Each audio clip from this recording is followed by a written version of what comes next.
So very good morning everyone. Finally the all important video is here. The focus questions for FR theory bare minimum which you should read. So let's quickly check out what are the questions you must focus and concentrate to ensure you capitalize and get this important marks from the theory. So first one is briefly explain the characteristics of financial information to be a faithful representation. I asked this poll in my group as well few days back. A lot of candidates made mistakes. So the correct answer is complete, neutral and free from error, or the characteristics of financial information to be a faithful representation. So what are the key terms you should reproduce from this is in neutral, its neutral depiction is not slanted, weighted, emphasized or de-emphasized to increase probability that financial information will be received favorably or unfavorably by users. So a lot of terms are there, but at least this terms you should reproduce as it is. And free from error is estimate of unobservable price or value cannot be determined to be accurate or inaccurate. So parallelly, when you read this point, you should try to recall essay 540. What are the key terms you have written in the estimate, uncertain, and all those things. If you connect subjects like this, a lot of time will be saved, which I briefed elaborately in my other videos as well. And what are the various ways to enhance the usefulness of financial information by applying qualitative characteristics?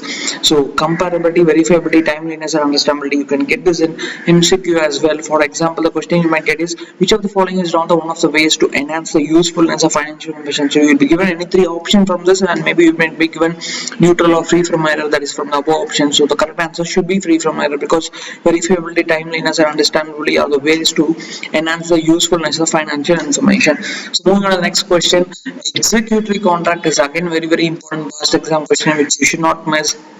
It establishes a combined right and obligation to exchange economic resources, so they are independent and cannot be separated. These are the key terms which you should reproduce. It is a contract or portion of a contract which, if both parties are unperformed, so the obligation is yet to get fulfilled. That is the executory contract. You can read elaborately on the same in India 37. So moving on to the next question, very important once again. As of 31st March 2022, Natasha carries trade receivables of rupees 280 crores in the balance sheet.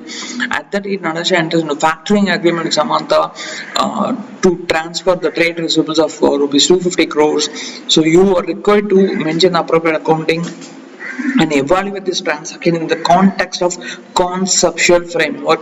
So the key terms you should reproduce is, you should mention about Ind AS 109 because it's a financial receivable, the trade receivable, and the contractual rights to the cash flow from or expired, or it transfers the financial asset or substantially all the risk and rewards of ownership. So that is one important point which will give you at least 2 marks. Then a perusal of the above indicates that substantially all the risk continue to remain with Natasha. Hence, trade receivables should continue to appear in the balance sheet. So that is the conclusion. Very important. You can even get this in MCQ as well. So moving on to the next, this is also past exam question. Explain the criteria and the conceptual framework for FR for the recognition of an asset and discuss whether they are inconsistencies with the Ind AS 38 intangible assets. This is one of the recent past exam question came for 5 marks. So you should mention about the Ind AS 38, the control by what exactly is an asset definition, that will be given 2 marks. Then you should conclude by saying, so it is not a conceptual framework does not prescribe a probability criteria. So even if there is a potential to produce economic benefits, even with a low probability, an item can be recognized as an asset according to the conceptual framework. So what you have to do, you have to mention about these assets and you have to mention about this particular part of the probability criterion. That is very important. So if you do both these things, you will surely get the at least 4 or 5 marks. So moving on to the last few things which you should keep in mind.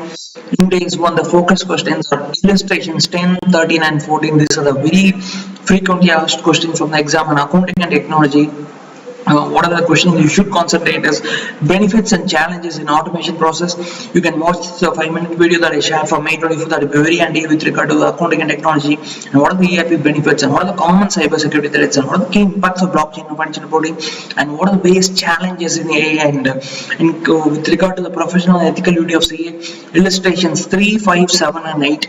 If you do all these things thoroughly, there's very little thing chances for you to lose marks in your theory and FR. So keep all these things in mind. Best wishes, keep going. All the very best. Within 5 minutes, we were able to brush up and figure out what exactly I repeat. In case of the barcode taking technology, you can watch the video that has been shared for My24. A lot of shortcuts has been briefed in it, so do make the most of it. Best wishes once again. Stay focused.